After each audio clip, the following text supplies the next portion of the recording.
이제 그 20일 내에 이제 네. 청문 보고서 요청서가 이제 국회로 와 있기 때문에 20일 내에 이제 그렇습니다. 청문회를 열게 되겠죠. 그래서 과학기술정보방송통신위원회에서 청문회를 하게 될 텐데 야당은 일단 뭐 일전에 이제 보이콧 얘기도 좀 나오다가 송곳 검증을 이제 하겠다고 이제 벼르고 있는 상황인 것 같아요. 그래서 어떤 부분들이 가장 크게 쟁점이 될 것 같습니까? 지금 이제 인사청문회를 하게 되면 위원장이 아마 장제원 위원장이 이제 되게 될 텐데요. 네. 역시 이제 첫 번째는 국민을 대표한 국회의원들의 자료 요구에 대해서 이동환 위원장이 얼마나 성실하게 자료 제출을 할 것인지가 이제 제일 큰 쟁점이 될 것 같고요. 예. 두 번째는 아까 말씀드린 자녀 학폭 문제라든가 학폭을 또 무마한 사안이라든가 또 부인과 관련된 뇌물 비리 사건이라든가 그런 등등에 있어서 증인이라든가 참고인을 채택함에 있어서 과연 그 어느 범위에서 정확한 증인이나 참고인이 채택될지 여야가 아마 힘겨루기 양상으로 아마 그 양상이 되게 될 텐데 네. 문제는 이제 어쨌건 대통령께서는 방통위원장으로 임명을 하실 것 같아서 예. 이 인사청문회를 그냥 버티면 된다 아니면 지나가는 절차로 생각하고 좀 불성실하게 하지 않을까 형식적인 통과 의례로 그냥 지나쳐 버리지 않을까 그런 염려가 확실하게 드는 것은 저만의 아마 느낌은 아닐 것 같습니다. 예. 지금 뭐 여러 가지 쟁점들이 거론이 되고 있는데 어떤 그 새로운 한 방이 나올 수도 있을까요? 어떻게 기대해봐도 될까요? 어떻게 보시는지요? 네, 지금 뭐 여러 곳에서 뭐 제보가 들어오는 걸로 알고 있고요. 예. 아마 그 청문위원들이 굉장히 열심히 지금 검토하고 조사를 하고 있는 것으로 알고 있습니다. 예.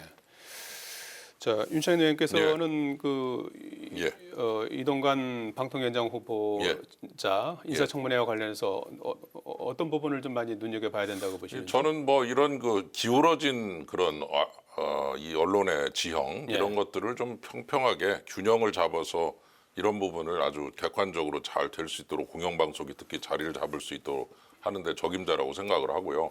거기에 대해서 누구보다도 강한 의식을 가지고 계시다고 생각을 합니다. 그리고 여러 가지 면에서 이러한 그 부분 언론 출신으로서 많은 경험을 하셨고 그런 경험들을 토대로 지금 균형 잡힌 언론을 만들기 위한 특히 공영방송에 있어서 지금 아침에 저 라디오를 듣다 보면은 제가 뭐 어디라고 얘기를 안 했습니다. 제가 3개 채널 정도를 계속 번갈아 가면서 듣는데 참 저희 당 입장에서는 정말 좀 너무 억울한 그런 얘기들을 많이 하고 있죠. 아, 그래요? 예, 제가 볼 땐 그렇습니다. 운동장이 기울어져 있다고 보는 거죠. 분명히 1년이 지났는데 윤석열 정부 1년이 지났는데도 소위 공영방송이라는 데서 패널의 구성이라든가 그 편선 내용이라든가 이런 것들이 너무 한쪽으로 기울어져 있다는 거는 누가 봐도 느끼고 있어요.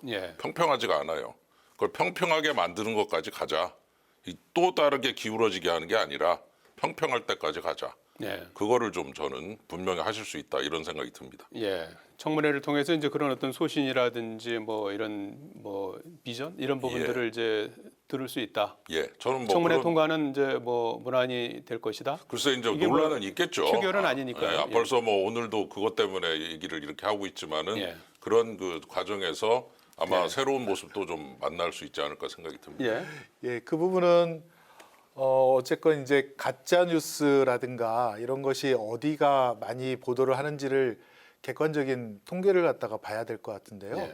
사실은 이제 그 뭐 신문윤리위라든가 이렇게 방송이라든가 보면 가짜 뉴스를 가장 많이 생산해내는 그 언론은 약간 이제 보수적인 언론들이 제일 많습니다. 제일 많고 또 국민들에게 어떻게 피해를 주는 광고형 기사를 내는 것도 역시 보수 언론들이 절반 이상 거의 뭐 70% 가까이 한다는 통계도 나와 있고 그래서 지금 윤 의원님이 걱정하시는 거는 이제 평평하다고 자꾸 주장하시는 거는 권력자의 입맛에 맞는 그 기준으로 자꾸 말씀하시는 것이 아닌가 싶고 사실 실제로 국민들이 가짜 뉴스에 대한 피해로 뭐 고소고발을 한다든가 이의 신청을 한 언론들의 대부분은 뭐 보수 언론들이 훨씬 월등히 많다.